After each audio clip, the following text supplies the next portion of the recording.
Sir मेरे boards आने वाले हैं, कुछ ऐसा दे दो कि 10 मिनट के अंदर मैं एक चैप्टर को मास्टर कर लूं, एटलीस्ट इतना कि अभी मैं फेल होने की तादाद पे हूं, बस मुझे हिंट मिल जाए तो मैं आंसर में छापने लायक हो जाऊं। तो मेरे लाल मैं लेकर आ गया हूं तेरे लिए how to master control and coordination in just 10 minute. इससे पहले हम लोग हेरिडिटी को कंप्लीट कर चुके हैं, आज बारी है कंट्रोल एंड कोऑर्डिनेशन की। ये वाला लेक्चर 2x में देखना, 5 या 7 मिनट के अंदर लेक्चर खत्म। और सबसे इंपॉर्टेंट चीज ये है कि अगर आपको कुछ भी नहीं आता ना, तो आप लोग इसके बाद एटलीस्ट कुछ कुछ पेपर में लिख कर आओगे। देखो मैं ये नहीं बोलता कि इसके बाद आप लोग अपने 100 मार्क्स ले आओगे, 95, नहीं। लेकिन हाँ, अगर आप लोग बिल्कुल फेल होने की तादाद पे हैं, ये सीरीज उन बच्चों के लिए मैं लेकर आया हूं कि वो एटलीस्ट पास हो जाए ठीक ठाक नंबरों से। सबसे पहले हम लोग बात करते हैं बच्चों कि हमारे पास कंट्रोल एंड कोऑर्डिनेशन का मतलब होता क्या है। तो देखा बच्चा, कंट्रोल का मतलब होता है किसी भी चीज पर अपना रेगुलर एक्टिविटीज को देखना।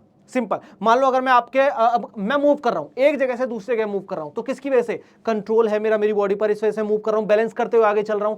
तो जब एक या एक से ज्यादा ऑर्गन बॉडी के एक साथ मिलकर के काम करते हैं तो उसे हम लोग बोलते हैं कोऑर्डिनेशन, और उसकी वजह से बॉडी में आता है कंट्रोल। तो ये आपको पता चला, यहां तक की बात क्लियर। अब ये किस चीज के लिए रिक्वायरमेंट है भाई? हमारे सर्वाइवल के लिए सबसे ज्यादा रिक्वायरमेंट है। एग्जाम्पल हो गया, जैसे आपने किसी भी गर्म चीज को टच किया, आप हाथ को हटा लेंगे, गरम चीज टच की आप हाथ को हटा लेंगे। तो सारी की सारी चीजें आती हैं कंट्रोल एंड कोऑर्डिनेशन में। एग्जांपल आपके सामने है, बात करते हैं आगे। अब एक टर्म होता है हमारे पास, देखो यहां पर दिया हुआ है रिफ्लेक्स आर्क। मैं आपको एक चीज बताता हूं, हमारे पास ना 3 टाइप के एक्शन होते हैं, एक होता है वॉलंटरी, एक इनवॉलंटरी और एक होता है रिफ्लेक्स।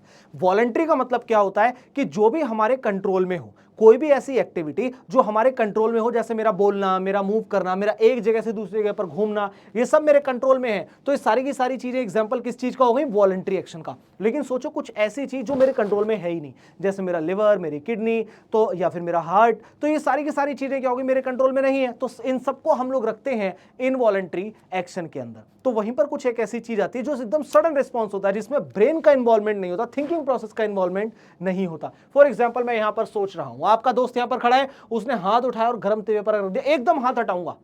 तो इसके पीछे का रीजन क्या है? Reflex arc. अब ये कैसे होता है उसे समझते हैं।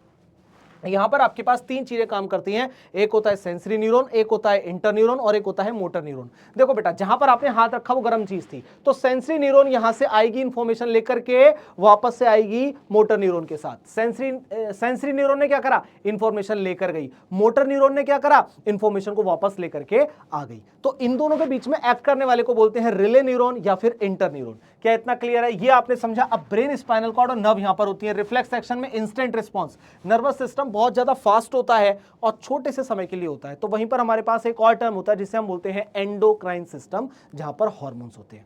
ये पूरा चैप्टर ना 2 पार्ट के अंदर डिवाइडेड है। नंबर 1 एनिमल के लिए, नंबर 2 प्लांट के लिए। फिर जो एनिमल वाला पोर्शन है वो 2 चीज में आता है, एक होता है नर्वस सिस्टम, एक होता है एंडोक्राइन सिस्टम। फिर जो आपके पास प्लांट होता है वो आपके पास फर्दर 2 पार्ट में आता है, एक होता है मूवमेंट और दूसरा आपके पास आता है हार्मोन्स वाला पार्ट।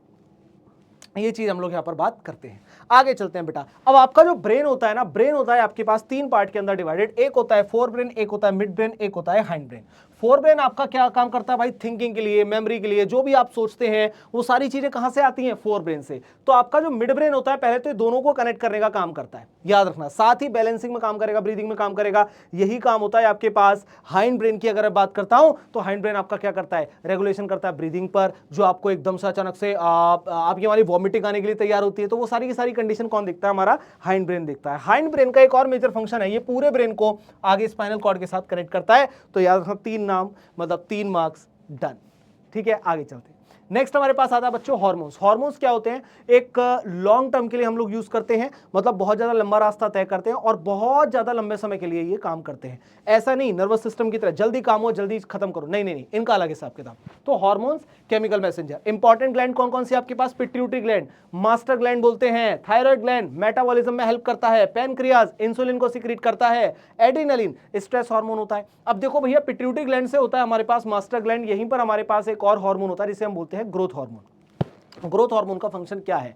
ग्रोथ हार्मोन अगर ज्यादा निकलेगा बॉडी में से तो हाइट बहुत लंबी हो जाएगी, ग्रोथ हार्मोन अगर बॉडी से कम निकलेगा तो हाइट बहुत कम हो जाएगी। ऐसे याद रखो। अगर हम लोग बात करते हैं, थायराइड ग्लैंड मेटाबॉलिज्म कराता है। किस चीज का मेटाबॉलिज्म कराता है? कार्बोहाइड्रेट का, फैट का, प्रोटीन का। इनके मेटाबॉलिज्म में जो रोल होता है वो थायराइड का होता है। आप लोगों ने एक प्रॉब्लम सुनी होगी जिसे हम लोग गॉइटर बोलते हैं। अगर हम लोग बात करते हैं थायराइड ना एक हार्मोन निकालता है जिसे हम बोलते हैं थायरॉक्सिन हार्मोन।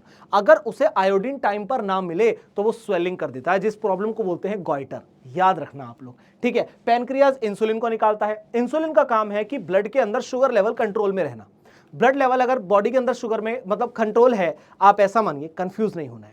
इंसुलिन का काम है ब्लड के अंदर शुगर लेवल को मेंटेन रखना, ठीक है। अगर आपकी बॉडी के अंदर जो ब्लड है उसमें अगर आपका शुगर लेवल बढ़ जाएगा तो इंसुलिन सीक्रेट होकर उसे कंट्रोल करेगा। ग्लूकेगॉन उसका उल्टा काम करता है, इंसुलिन का अपोजिट ग्लूकेगॉन करता है। ग्लूकेगॉन क्या करता है? ब्लड में शुगर लेवल को बढ़ा देता है। इस चीज से इसे याद रखना, ठीक है बेटा। और एड्रीनलिन को हम लोग बोलते हैं स्ट्रेस हार्मोन। स्ट्रेस हार्मोन का मतलब क्या होता है मेरे लाल? स्ट्रेस हार्मोन का मतलब हो गया डोगेश भैया अगर पीछे पड़ जाएं तो ऐसी कंडीशन में आप एकदम भागेंगे तो जो भागने की एनर्जी आती है वो कौन देता है? वो देता है भैया एड्रीनलिन। तो यहां तक की बात क्लियर। आगे चलते हैं, नेक्स्ट आते हैं भैया प्लांट। तो ह्यूमन की हमने बात कर ली, अब बात करते हैं प्लांट की।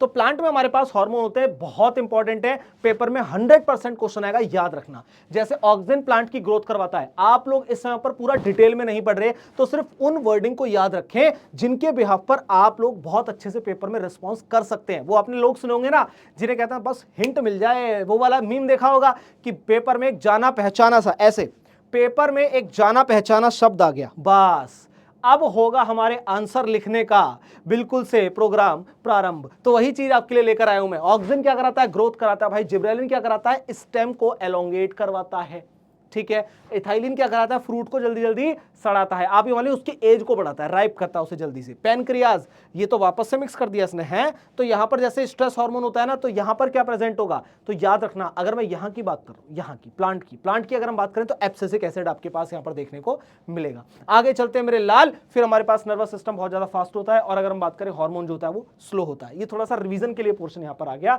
और अगर आप लोग यहां तक आ गए तो आप लोगों ने एटलीस्ट चैप्टर को इतना समझ लिया कि थोड़ा बहुत कुछ तो नॉलेज है। ना होने से कुछ होना अच्छा। और लेकिन अगर आप लोग जानना चाहते हैं कि डिटेल में हम लोग पढ़ना चाहते हैं, सर हमें बताओ एक एक चीज क्या होती है, तो आप लोग जाइए प्लेलिस्ट में, वन शॉट की प्लेलिस्ट को क्लिक कीजिए, वहां पर आप जाएंगे, आपको वहां पर सारे वन शॉट देखने को मिल जाएंगे जितने भी अब तक हो चुके हैं। तो चलिए बच्चों, मिलते हैं आप लोगों से एक और नए चैप्टर में, एक और चैप्टर को मास्टर करने के लिए। तब तक के लिए wish you very all the best. Thank you so much.